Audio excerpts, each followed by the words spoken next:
took the job out of desperation. Fired, evicted, no friends left to call. The ad said, "Now, hiring, night cashier, Route 9 service stop, $60, 0 cents hour, cash, nightly, no background checks, immediate start." The guy who interviewed me was gaunt, jittery, and chain-smoking behind the counter. His eyes, sunken and shadowed, seemed to hold a flicker of something ancient, something that had seen too much and forgotten how to look away. His voice, a rasp like dry leaves skittering across asphalt, was as unsettling as the stale air in the place, thick with the scent of old coffee, cheap air freshener, and something else. Something metallic and faintly acrid, like ozone after a lightning strike, or, perhaps, the lingering scent of fear. "You want the job? Fine. Just follow the rules. No questions. No shortcuts." He handed me a crumpled list, yellowed and stained like it had been handed down for decades. The paper felt strangely cold, almost damp, despite the dry heat of the store. The ink, faded in places, seemed to pulse faintly under the dim fluorescent lights. An optical illusion, I told myself, born of exhaustion and anxiety. Rules for night, Cashier Route 9 service stop. Do not write these down, memorize them, obey them. Lock the front doors at exactly 11:11 p.m. If anyone knocks after that, ignore them, especially if they say they're out of gas. A truck labeled 308 will arrive between 1 a.m. and 1:07 a.m. Never speak to the driver. He pays in nickels. Take them, count nothing. If the coffee machine hisses 3 times in a row, it means he's watching. Do not turn around. At 2:00, switch off the exterior lights for exactly 66 seconds. The lot must remain pitch black. Do not look out the windows during this time. The security monitor will flicker between 2:33 and 3 a.m. If you see yourself standing outside, smile and wave. Don't open the door. Don't let you in. The payphone will ring at 3:13. Answer it on the second ring. Say nothing, let them speak. Hang up the moment you hear the word detour. If a child enters the store alone, ask what year it is. If they say anything other than the current year, lead them to aisle 6 and walk away. Do not follow. At 4:44, a man in denim overalls may come in asking for old brand kerosene. Sell him anything, even air. Just don't say you're out of stock. Never, under any circumstance, look in the mirror behind the register after 5. That's not your reflection anymore. Before sunrise, place the closed for maintenance sign outside. It must be crooked. If it's perfectly straight, you're too late. At first I laughed. I thought it was hazing, a twisted initiation rite for a job no one in their right mind would take. The gaunt man, whose name I never caught, just watched me, his cigarette smoke curling around his head like a spectral halo. He didn't smile. He didn't react. He just slid a wad of cash across the counter, my first night's pay, up front. "Be here at 11, he rasped, and then he was gone, leaving me alone in the oppressive silence of the Route 9 service stop.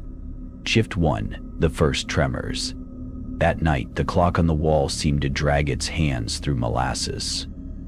The few customers who trickled in were mostly truckers, their faces tired and anonymous, their conversations muted.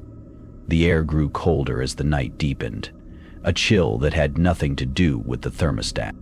At 11:10, my heart hammered against my ribs. I looked at the list now etched into my memory. Lock the front doors at exactly 11:11 p.m. I fumbled with the key, my fingers clumsy. The moment the second hand swept past the 11 on the clock, I turned the lock. A metallic click echoed unnaturally loud in the quiet store. Minutes later, a heavy thud against the glass. I jumped, nearly dropping the handful of change I was counting. A man, his face obscured by the darkness outside, pressed against the door. He cupped his hands around his eyes, peering in. I could just make out the shape of his mouth moving. "Out of gas," he mouthed, his voice muffled by the thick glass. His eyes, even through the distortion, seemed too wide, too desperate. I remembered the rule: if anyone knocks after that, ignore them. Especially if they say they're out of gas. I forced myself to look away, my skin crawling. He pounded again, harder this time, a dull, sickening thud. I retreated behind the counter, my breath catching in my throat. After a few agonizing minutes, the thudding stopped. The silence that followed was heavier, colder than before. The hours crawled. My eyes kept darting to the clock. AM 101, AM 10102. My stomach clenched. The truck labeled A308 will arrive between 1 a.m. and 1:07 a.m.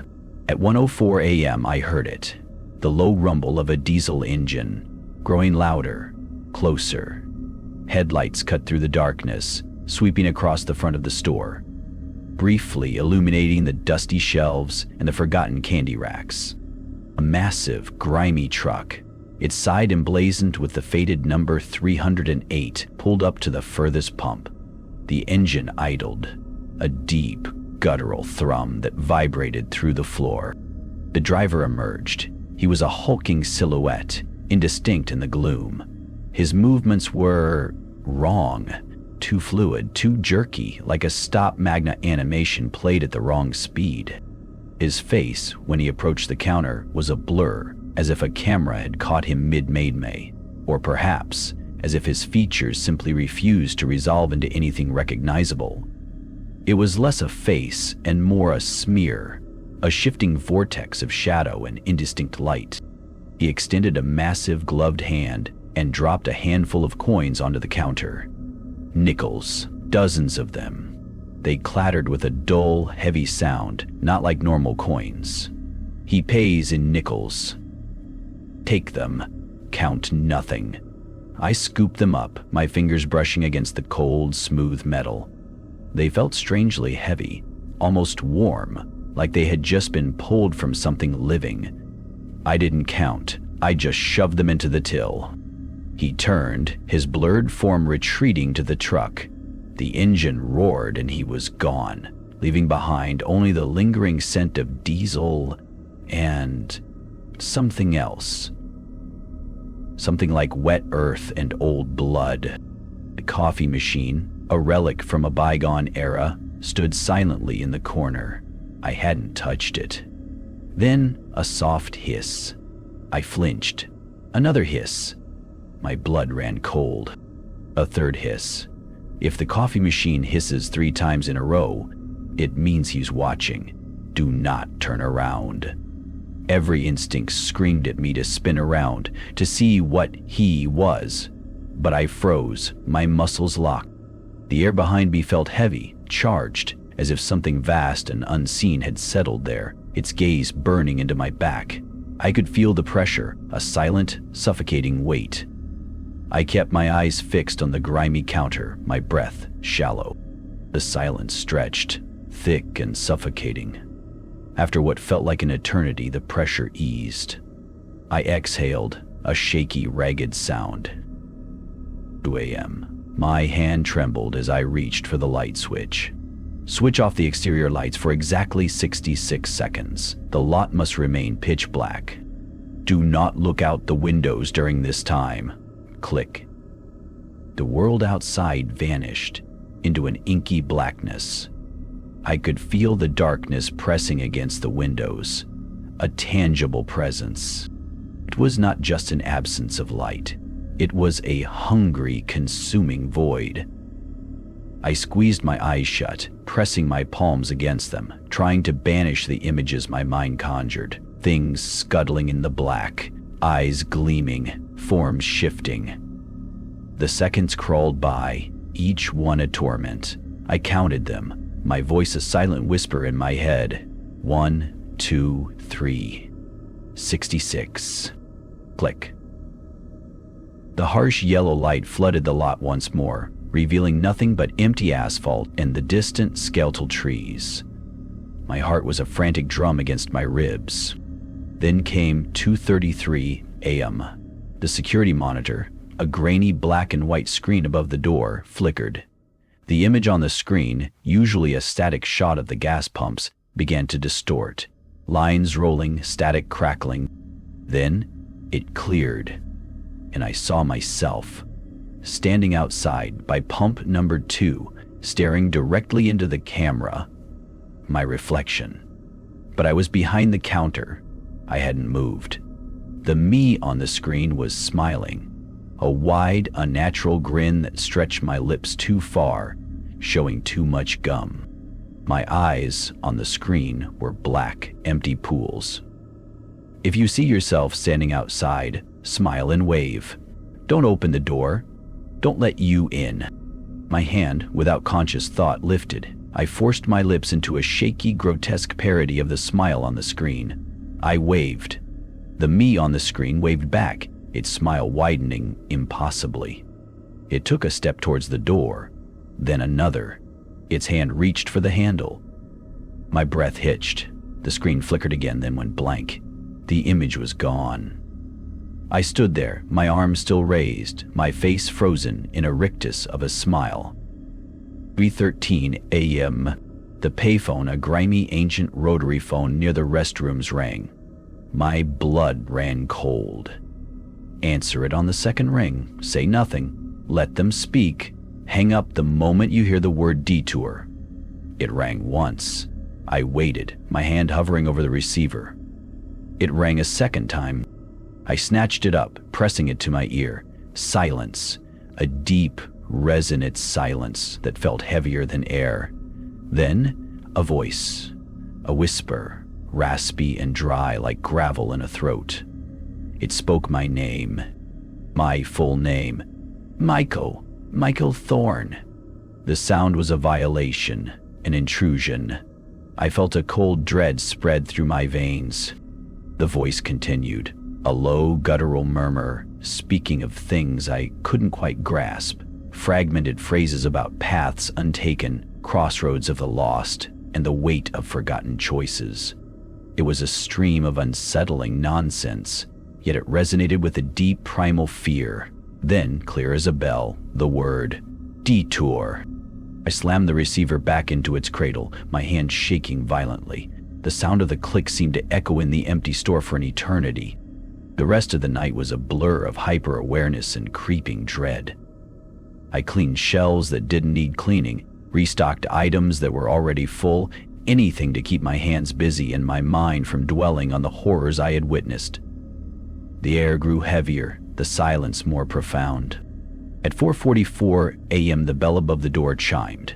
A man entered. He was tall, gaunt, dressed in faded denim overalls, his face obscured by the shadow of a wide-brimmed hat. He moved with a strange, shuffling gait as if his limbs were not quite his own. His eyes, when they met mine, were a startling milky white, devoid of pupils. "Old brand kerosene," he rasped, his voice like sandpaper. "Sell 'em anything, even air. Just don't say you're out of stock." My mind raced. There was no old brand kerosene here. There was no kerosene at all. "Ah, yes," I stammered, my voice barely a whisper. "Just ran out of the old brand, but I have this." I grabbed a dusty can of motor oil from a shelf, its label peeling. "It's even better. New formula." He tilted his head, his milky eyes fixed on me. A long, agonizing moment of silence. Then he nodded slowly. He produced a handful of ancient tarnished coins, not nickels this time, but something older, heavier, with strange, unidentifiable symbols etched into them. I took them, my fingers recoiling from their cold touch. He took the motor oil, his grip surprisingly strong, and shuffled out, vanishing into the pre-dawn gloom. 5 a.m. The mirror. A small, circular mirror hung behind the register, meant for checking customers. I had avoided it all night. Never, under any circumstance, look in the mirror behind the register after 5 a.m. That's not your reflection anymore. My eyes darted to it, then away. I saw a flicker, a momentary distortion. My heart pounded. I forced myself to look again, just a quick glance. My reflection stared back, but something was off. The eyes were too wide, the smile was too thin. And then, before I could even process it, the reflection's hand moved. It lifted, slowly, deliberately, and touched its own face. My hand remained still, clenched on the counter. The reflection's fingers traced a line down its cheek, a line I had not made. A cold dread seeped into my bones. I tore my gaze away, my breath coming in ragged gasps. Before sunrise, the sky outside began to lighten, a sickly gray bleeding into the black. Place the closed for maintenance sign outside. It must be crooked. If it's perfectly straight, you're too late. I grabbed the sign, a faded piece of cardboard, and hurried to the front door. My hands trembled as I propped it against the glass, ensuring it was askew, leaning precariously. I stepped back, my eyes scanning it. Crooked, just crooked enough. A wave of nauseous relief washed over me. The gaunt man from the interview arrived a few minutes later, just as the first sliver of sun touched the horizon. He didn't speak, he simply nodded. A curt, almost imperceptible movement, and slid another wad of cash across the counter. My pay. I took it, my fingers numb. As I stumbled out into the morning light, the air felt thin, unreal. The world seemed to shimmer at the edges. I looked back at the Route 9 service stop. It stood there, a squat, ugly building, unremarkable in the harsh light of day. But I knew what it held. And I knew it had marked me. Shift 2, the etching and the whispers. The second shift was worse. The rules, once a source of morbid curiosity, were now a terrifying litany. My body moved through them with a chilling familiarity, as if I had done this 1,000 times before. My sleep, when it came, was shallow and plagued by nightmares of blurred faces, whispering phones, and my own distorted reflection. The recurring symbol. I saw it first on the diesel pumps, a crude etching, like a child's drawing, but unsettlingly precise. It was a jagged, asymmetrical star, with one long tapering point and two shorter blunt ones. It looked like a broken arrow, or perhaps a stylized skeletal hand. I dismissed it as vandalism, but then I saw it in the cracks on the concrete, a faint, almost invisible pattern. And when I woke up after my second shift, lying in the cheap motel bed, I felt an itch on my forearm. I rolled up my sleeve. There it was, etched into my skin, faint but undeniable, a raised, angry red mark, the jagged star. It wasn't a scratch.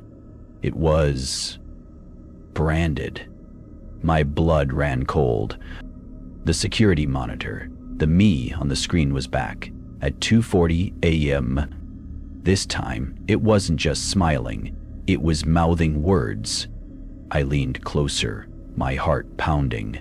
Its lips moved, forming silent syllables. I couldn't make them out. But its eyes, they were no longer empty.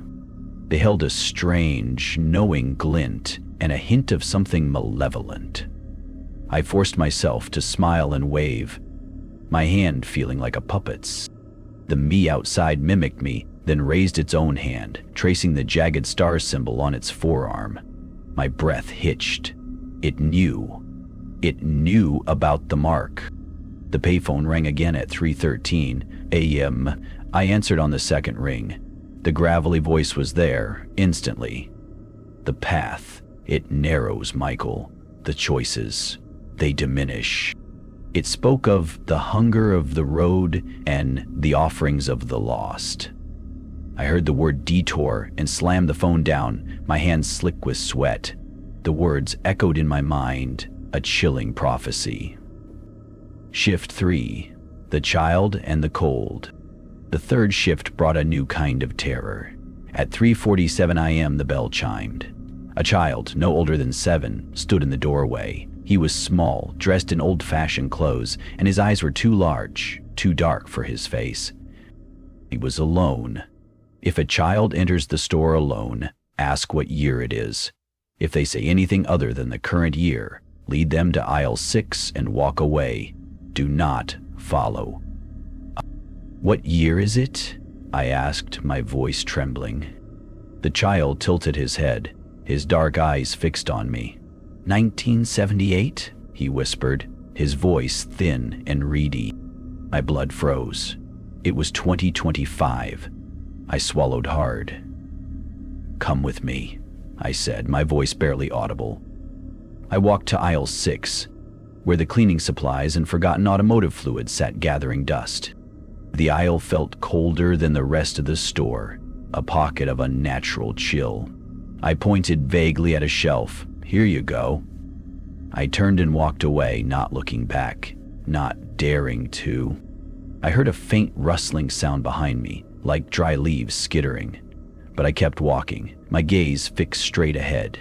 When I finally dared to glance back, aisle 6 was empty. The chill lingered. The mirror, after 5, I had to look. My reflection was there, but its eyes were no longer mine. They were the milky white of the man in denim overalls. Its lips curved into a slow, knowing smile, and it lifted its hand, not to touch its face, but to point. It pointed directly at me. Then its smile widened, stretching impossibly, revealing teeth that were too long, too sharp. I stumbled back, knocking over a display of air fresheners. The reflection laughed, a silent, chilling sound that resonated in my skull. Shift 4, the deepening mark. The jagged star on my arm was darker now, more pronounced, as if it had been burned deeper into my flesh.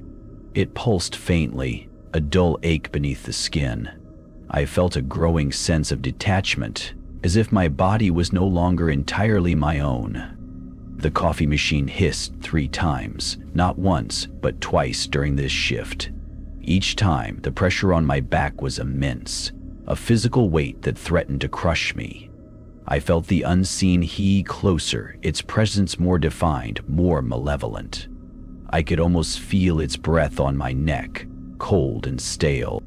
The security monitor. The me outside was no longer just waving. It was mimicking my movements, a beat behind, like a faulty echo. When I scratched my head, it scratched its head. When I shifted my weight, it shifted its weight. It was learning, or perhaps it was becoming.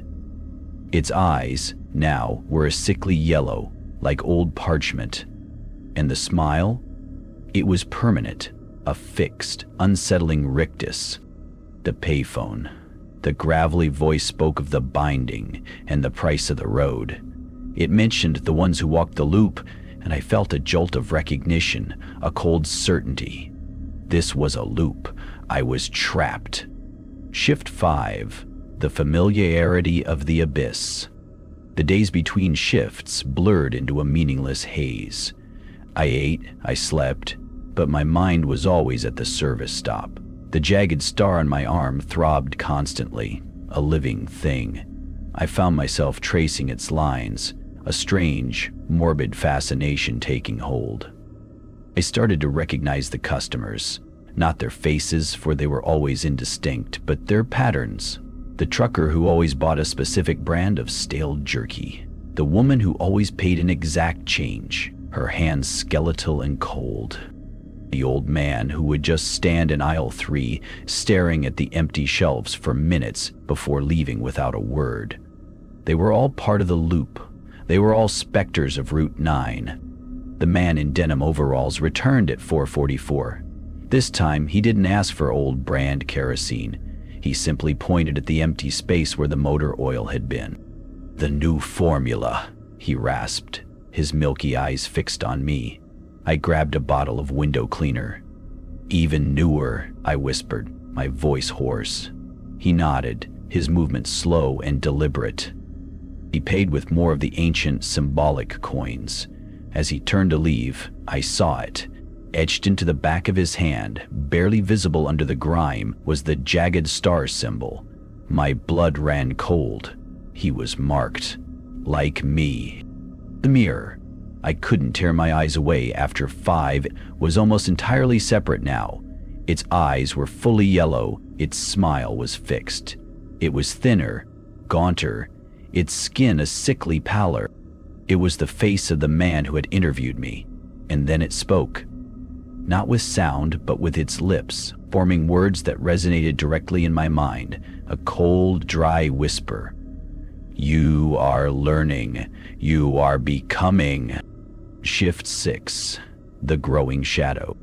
The air in the service stop was perpetually cold now, a deep, pervasive chill that seemed to emanate from the very walls. The fluorescent lights flickered constantly, casting dancing shadows that seemed to writhe and stretch in the periphery of my vision. The security monitor, the me outside, was no longer just mimicking, it was anticipating. Before I could move, it would perform the action. If I thought about scratching my arm, it would scratch its arm first, its yellow eyes fixed on me, a smug, knowing glint in their depths. It was no longer a reflection, it was a premonition. Or a puppeteer. The payphone. The voice was clearer now, less gravelly, more human, yet still utterly alien. It was my voice, but distorted, stretched, warped.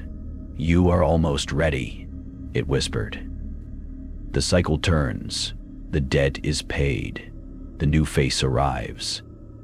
It spoke of the transference and the final surrender. I slammed the phone down, my hand shaking so violently I thought I would shatter the receiver. I tried to break a rule, just one. At 2 when the exterior lights went out, I forced myself to look out the window. The darkness was absolute, a living, breathing thing. And in it, I saw shapes. Not distinct forms, but vast, shifting masses, like mountains of shadow, moving with an impossible slowness. They were immense, ancient, and utterly indifferent. And then a single eye, vast and luminous, opened in the darkness, staring directly at me. It was the eye of a predator, cold and calculating. I screamed, a choked, silent sound, and stumbled back, collapsing against the counter as the lights flickered back on. My vision swam. My head throbbed. The jagged star on my arm burned with an unbearable intensity. Shift 7, the unraveling. My mind was unraveling. The lines between shifts, between waking and dreaming, between my own thoughts and the whispers of the service stop were gone. I was always here, always working, always watching. The mark on my arm was black now, like a brand of cooled iron. It pulsed with a dull, constant ache, a reminder of my inescapable fate. I saw it everywhere, in the patterns of condensation on the drink cooler, in the dust motes dancing in the dim light, even in the swirling patterns of the coffee in the pot. The child. He came again at 3:47 a.m. This time, his eyes were the same milky white as the man in overalls. "What year is it?" I asked, my voice flat, devoid of emotion. "Always," he whispered, his voice a dry rustle. "Always this year, always this place." He didn't wait for me to lead him. He simply walked to aisle 6, his small old-fashioned form vanishing into the unnatural chill. I heard a faint, wet, sucking sound from the aisle, then silence. The man in denim overalls, he came at 4:44 a.m. He didn't ask for anything. He simply stood at the counter, his milky eyes fixed on mine. He reached out a hand and slowly, deliberately, placed it on the counter. His palm was open. In it rested a single, ancient nickel. It was identical to the ones the driver of truck 308 paid with. He pushed it towards me. I understood. He was paying me. For something. For what? For my presence? For my servitude? I took the coin. It was impossibly cold, and felt like it was absorbing the heat from my hand. He nodded, a slow, deliberate movement, and then shuffled out, his form dissolving into the pre-dawn gloom. The mirror. After 5, the reflection was no longer just mimicking or anticipating. It was acting. It moved its arm, and I felt a phantom pain in my own. It smiled, and my own lips twitched involuntarily. It was almost entirely the gaunt man now, his eyes deep set, his skin stretched taut over sharp bones.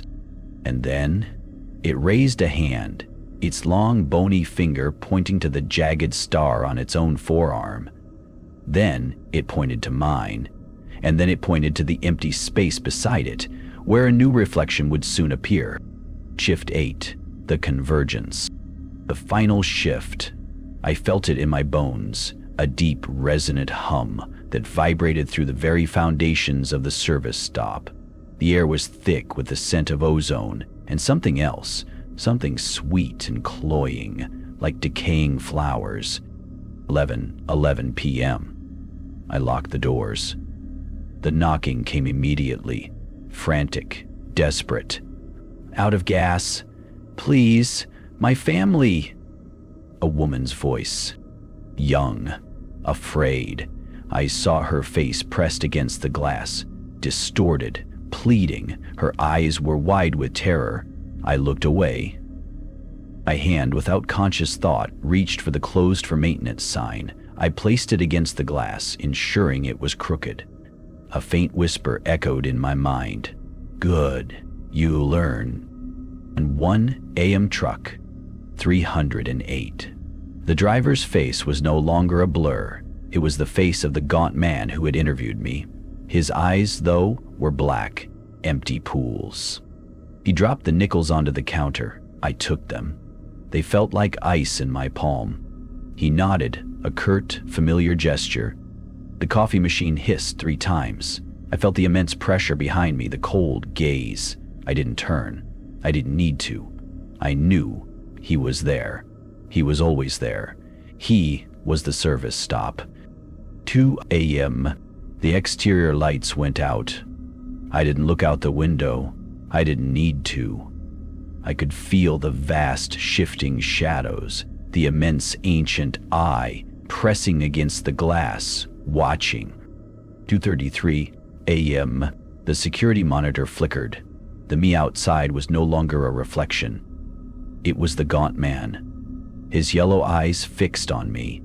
His smile, the rictus of the service stop, was permanent.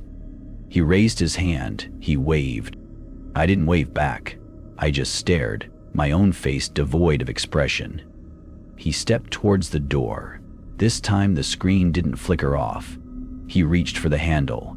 The door clicked. Slowly, silently it opened. He stepped inside.